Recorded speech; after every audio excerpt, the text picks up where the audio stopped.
ကျမဒီနေ့တန်ဖိုးအနေနဲ့မရှိပေမဲ့အဖုံးဖြတ်နိုင်တဲ့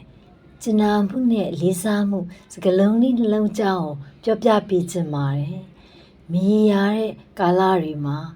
ကျင်နာမှုကစိတ်တရားတွေကိုတတ်တာစေပြီးလေးစားမှုကဂုဏ်သိက္ခာတွေကိုပြန်ဖြည့်ပေးပါတယ်။ကျမတို့ကကျင်နာမှုကိုပြသတဲ့အခါသူတစ်ပါးကိုကိုယုံကြည်ဖို့ခွန်အားပေးလိုက်တာပါပဲ။ကျမတို့ကလေးစားမှုကိုပြသတဲ့အခါ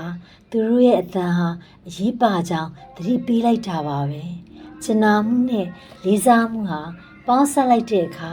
ယုံကြည်မှု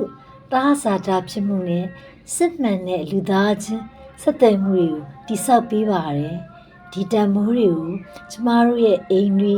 အလုပ်နေရာတွေနဲ့လူမှုအတိုင်းဝိုင်းတွေမှာပြိုးထောင်နေဆိုရင်ငြိမ်းချမ်းမှု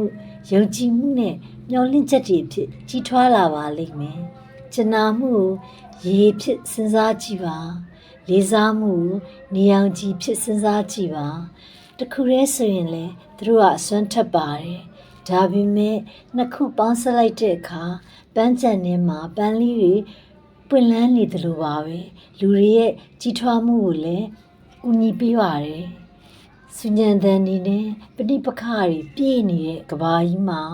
ကျင်နာမှုနဲ့လေးစားမှုတွေဟာအားနည်းချက်မဟုတ်ပါဘူး။သူတို့ကအစွမ်းတတ္တိတွေပါ။ကျမတို့ချိတ်ဆက်ပေးရဲ့တရားတွေ